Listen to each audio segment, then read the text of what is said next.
Bonjour et bienvenue sur la chaîne YouTube Mini PDLV. Dernièrement, Clément, le chef produit de chez Solido, m'a confié que la Mazda RX-7 était l'une des plus belles réalisations de Solido à l'échelle en 18e. Alors forcément, j'ai eu envie d'en savoir un petit peu plus. Aujourd'hui, je vous présente ce joli modèle en 18e qui est sorti il y a quelques mois et qui franchement a quand même une sacrée gueule avec ses jantes dorées. Comme d'habitude, on commence la présentation en musique.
Voici donc une Mazda RX-7.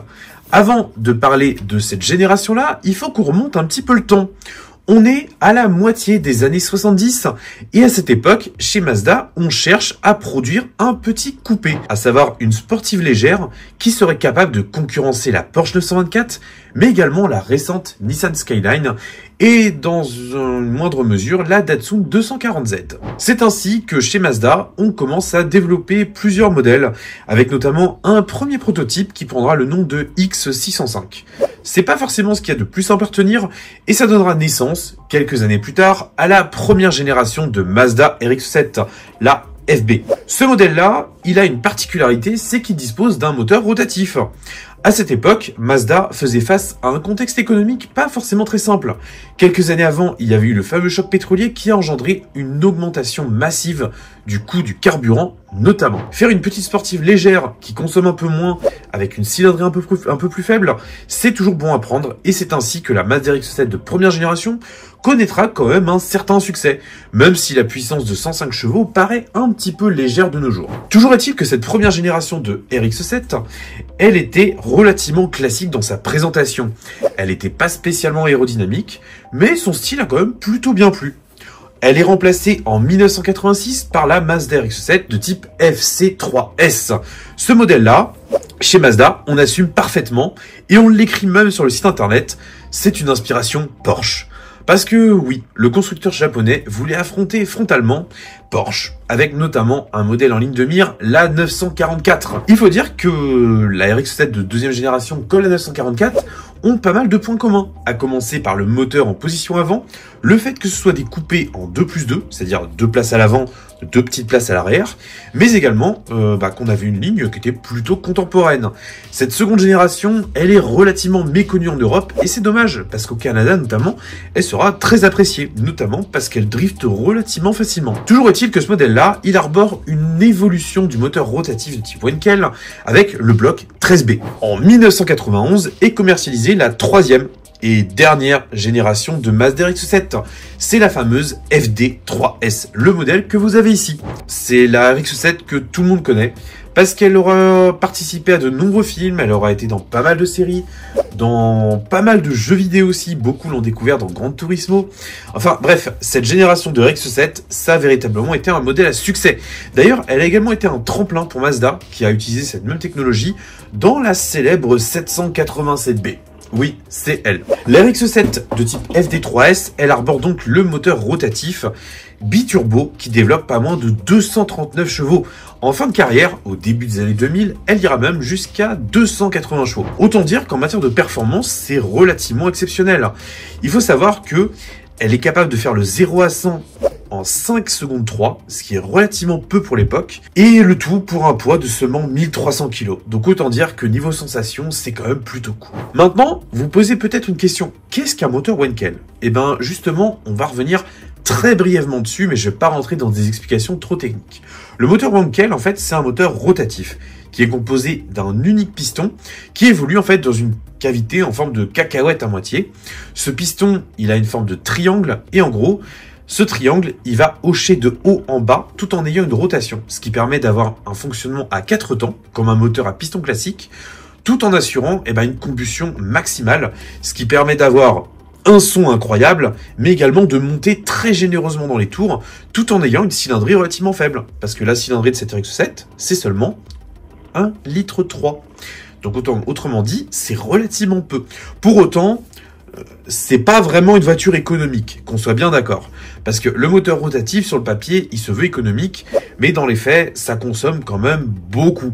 Et surtout, malheureusement, il faut régulièrement faire des rebuilds, c'est-à-dire démonter tout le moteur, refaire tout. Et ça coûte un petit peu cher et généralement, c'est conseillé tous les 80 000 km. Donc, c'est quand même des moteurs qui nécessitent pas mal d'entretien. Mais à côté de ça, vous avez une voiture exceptionnelle avec un super châssis, un moteur plein de caractère. Enfin bref, c'est vraiment une voiture géniale. Aujourd'hui, ça vaut peut-être même pas le coup de le préciser, mais c'est devenu extrêmement difficile d'acheter une Mazda RX-7. Mais ça, je pense que vous vous en doutiez un petit peu. Alors, il y a également eu pas mal de déclinaisons qui ont été produites sur cette base de RX-7. Là, on est sur une version que Solido a légèrement customisée. Et justement, on va aller la voir de plus près. Pour commencer, on va s'intéresser à la face avant. Alors, ce que j'aime bien, c'est que Solido a déjà essayé de reproduire une plaque d'immatriculation façon japonaise, tout en ayant le logo RX-7 en son centre. Je trouve que ça marche bien. C'est pour ça que je l'ai laissé ainsi. Au niveau de la face avant, Solido avait également pas mal de contraintes, à savoir le fait qu'il fallait pouvoir faire plein de déclinaisons de la RX-7. Donc naturellement, on a la carrosserie qui est en Zamac, c'est-à-dire un alliage de plusieurs métaux, et les pare-chocs qui sont en plastique, ce qui permet d'avoir une pièce qui peut être retirée, modifiée, remplacée très facilement pour faire plein de versions différentes tout en ayant un même moule global. Alors au niveau des ajustements, on remarquera que ce n'est pas perfectible. Là par exemple au niveau des phares qui sont de type pop-up, on voit qu'il y a un léger jour, mais vous comprendrez très largement pourquoi après et c'est finalement plutôt une bonne chose. Au niveau des feux qu'on a juste en dessous, ils sont plutôt pas mal, les points de fixation sont relativement discrets. Pour les anti-brouillards, il en est de même, donc c'est plutôt cool.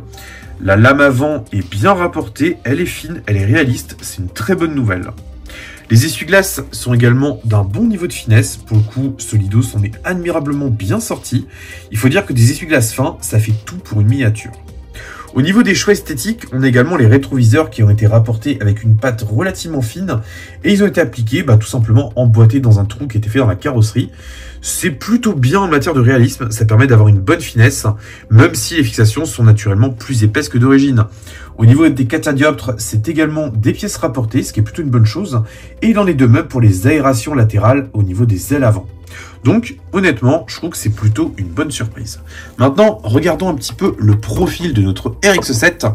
Et là, on remarque que, tout simplement, c'est très très bon. Le travail effectué sur la ligne est vraiment excellent. On a un degré de réalisme qui est très bon. On a bien sûr cette lunette arrière incurvée qui descend sur les côtés. On remarquera également que Solido a fait des versions classiques de la RX-7, mais également des versions custom, avec notamment celle-ci, qui arbore des jantes façon BBS, avec la partie centrale dorée et la partie extérieure couleur alu. Alors ces jantes-là, je les trouve jolies, mais naturellement Solido doit aussi faire face à des contraintes techniques, ce qui fait que le chrome ressort peut-être un petit peu trop, et que les jantes auraient pu avoir un petit peu plus de finition. Mais là, encore une fois, il y a un budget à tenir, donc il faut faire des concessions, mais ça reste quand même relativement bon dans l'ensemble. Pour le coup, la ligne est bien rapportée, et ce que j'aime bien aussi, c'est que on a une peinture sans trop de peau d'orange. Vraiment, c'est largement acceptable. Le vitrage prend également bien les reflets, c'est une bonne nouvelle. Donc, j'ai trop rien de spécial à en dire, c'est plutôt une bonne surprise. Au niveau de la face arrière, on remarque tout de suite que l'on a un aileron qui, pour le coup, passe plutôt bien, conformément à toutes les versions préparées que l'on peut voir. À l'arrière, ce ne sont pas des boîtes de conserve, ce sont des sorties d'échappement assez massives qui, pour le coup, sont plutôt bien en matière de réalisme. On retrouve également la plaque d'immatriculation de type japonaise, les logos rapportés sous la forme de tampographie avec une finesse qui est tout à fait bonne, mais on a également des feux fumés. Alors ça, je suis pas le plus grand des fans, mais pour le coup, pas mal de gens apprécient, donc je vais pas juger. Mais ça a le mérite d'avoir une configuration qui sort un petit peu de l'ordinaire, tout en étant relativement classique d'apparence, puisque bon nombre de Mazda RX-7 de cette génération-là étaient de couleur rouge. Donc ça marche plutôt bien.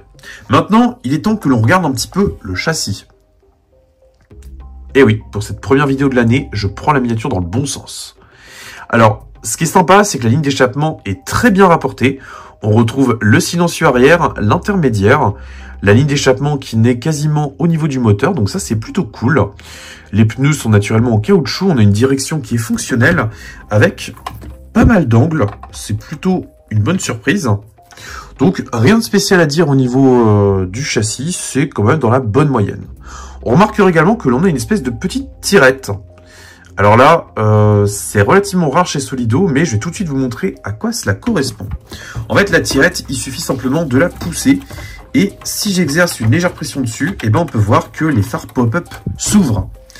Alors ça, je vais revenir brièvement dessus pour deux raisons. Déjà, en matière de réalisme, c'est très très bien d'avoir ça. Pour le coup, avoir des phares pop-up fonctionnels sur une miniature en 18e, c'est, je trouve, exactement ce qu'il fallait.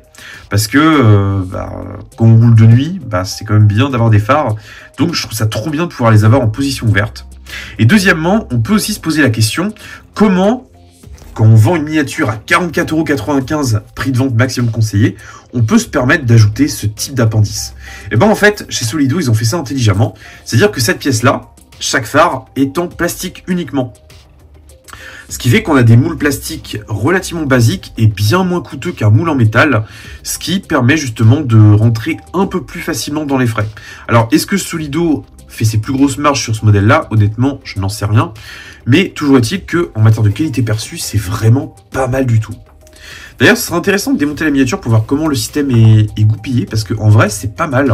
Et même une fois fermé, ça reste bien. Et surtout, la mise en peinture reprend assez bien les reflets. Donc pour le coup, je trouve que c'est une vraie bonne surprise. Maintenant, on va passer un petit peu à la présentation de l'intérieur. Alors pour le coup, je n'ai jamais ouvert ces portes, et donc je n'ai jamais découvert l'intérieur. Et la raison pour laquelle je vous présente cette miniature-là, je vous le rappelle, c'est parce qu'il y a quelques semaines, Solido m'avait confié justement une nouveauté, un 18e, qui reposait sur cette base de Mazda RX-7. Et Clément m'avait confié que c'était l'une des plus belles réalisations de la marque. Donc forcément, j'ai eu envie d'en savoir plus, et donc j'ai pas attendu avant de vous la présenter. Et c'est la raison pour laquelle on va découvrir maintenant l'intérieur. Alors, on est donc sur un intérieur à dominante noire. Je vais faire une belle mise au point. Alors, au niveau des contrebords, c'est relativement classique pour le coup, mais le niveau de détail est plutôt bon. Au niveau de la planche de bord, eh ben déjà, la première impression est bonne. Le rendu du plastique est assez bon.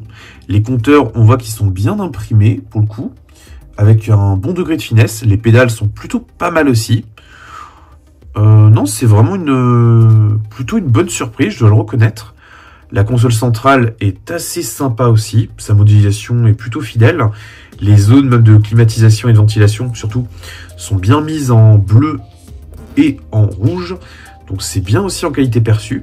Non, vraiment, c'est une bonne surprise. C'est un bel intérieur. Les sièges sont également, je trouve, plutôt réussis. On va se mettre en grand angle, ça permettra de mieux voir. Non, vraiment, c'est une bonne surprise. Il y a eu pas mal de travail fait au niveau de l'intérieur. Donc j'en suis assez content. On peut voir que les différents boutons sont bien là. Le volant est plutôt joli aussi, que les pièces sont bien ébavurées. Non, en vrai, pour une miniature à ce prix-là, c'est plus que correct. Bon, on va ouvrir la deuxième porte, histoire de, même s'il n'y a pas un intérêt particulier, puisqu'on va y voir la même chose que de l'autre côté, sans le volant naturellement. Il faut savoir que les Mazda RX-7 ont également existé en version conduite à gauche, mais elles étaient relativement plus rares. Là, chez Solido, ils ont fait la configuration classique, puisqu'il y a aussi un intérêt international, c'est une miniature qui va être vendue massivement. Bon, rien de spécial à en dire, si ce n'est que ma mise au point était pas top. Là, c'est un petit peu mieux. Bon, voilà. C'est très très correct, vraiment. On a bien sûr des charnières de porte discrètes. Donc vraiment, tout ça, ça donne une bonne qualité perçue. Bref, une bonne surprise. Allez, on conclut. Bon, pour terminer cette petite vidéo, je dirais que j'ai été agréablement surpris par cette Mazda RX-7. C'est pas le modèle qui m'attire le plus, puisque je suis pas forcément le plus grand fan des voitures japonaises. Malgré ça, il y a quand même des grands classiques, et la Mazda RX-7 en fait assurément partie. Cette troisième génération, elle avait parfaitement sa place au catalogue Solido, et d'ailleurs, je trouve que ils l'ont clairement bien réussi. Après, il faut voir une chose aussi, c'est que ce modèle-là, il a un rôle bien particulier à jouer. Solido va pouvoir l'exploiter pour faire plein de déclinaisons, notamment celle que je vous ai présentée il y a peu. Et donc, forcément, il fallait une base qui était la plus saine possible. Et là, clairement, on est sur un moule qui est très réussi.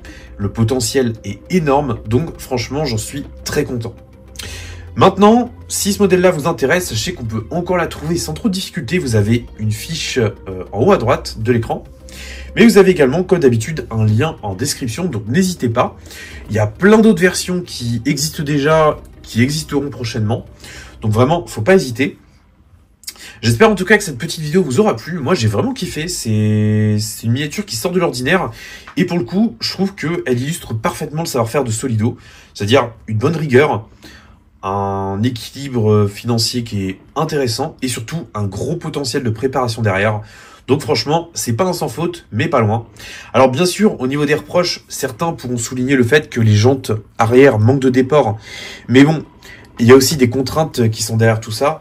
Et celles et ceux qui veulent réellement aller encore plus loin, vous pourrez sans problème acheter des jantes aftermarket et les monter ensuite sur la miniature. C'est d'ailleurs, à mon sens, un peu le genre de choses qu'on peut se permettre avec des miniatures pas trop chères. Donc vraiment, faut pas hésiter. Bon, sur ce, j'en ai terminé. J'espère que la petite vidéo vous aura plu. Moi, je vous retrouve dimanche prochain pour qu'on aborde un sujet assez important. Prenez soin de vous et de votre famille et à plus!